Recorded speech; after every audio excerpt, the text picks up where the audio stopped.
Um, I generally agree with a lot of the way that Reed has framed up what's happening in the social web. And excuse me.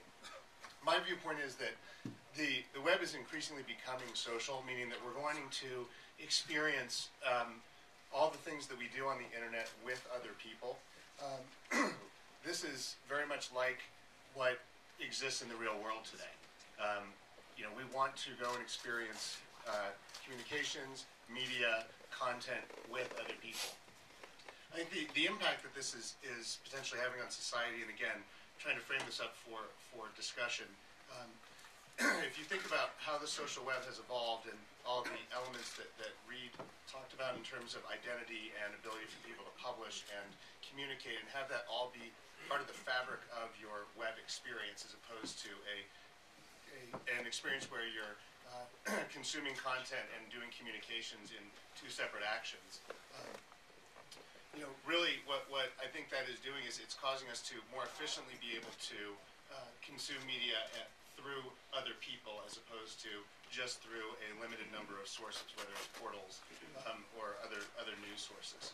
And I think the impact that this is starting to have on media, and you think about some of the metrics that George shared with us, is that we're finding increasingly that distribution of content is happening much more through people as opposed to through these destinations, excuse me, destinations or portals.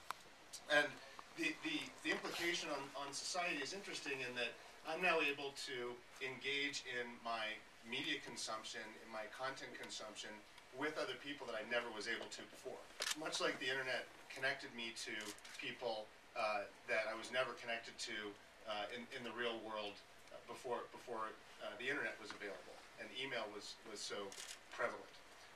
And the way that we are thinking about this at MySpace and how it is that we're looking to serve the users at MySpace in regard to this is we see a huge amount of activity around key areas of content consumption like music, entertainment, film and TV, games. All of these areas are starting to explode in terms of usage and growth because you can have such a richer experience when you're able to experience these things with other people than you were before the social web started to evolve, and it was much less of a social experience. And we think it really maps directly to the way the real world works, which is I go to rock concerts and I want to experience that with other people who have similar tastes in that type of music and that band. I go to theaters to experience that content, to consume that media with other people. And I think that the social web is finally evolving to the point where I'm able to do that in a massive way online and do it like we can with the internet without the geographic barriers that exist in the real world. And I think that's going to continue, and if you look at just the growth of the social web overall, I think it will permeate every single area of what we do on the internet and even unlock new areas as well. And I also tend to echo Reed's thoughts in terms of impact on society. I think it has a very positive impact on society, and I don't think there's a huge amount of downside. There's always going to be things that need to be managed in terms of controls and privacy and security, and how it is that we think about that, and giving people controls.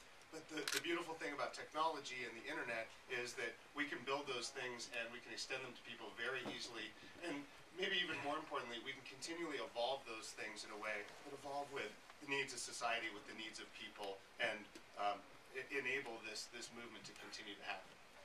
So those are my thoughts. I think this is going to be a very, very interesting conversation. Thank you very much, Owen.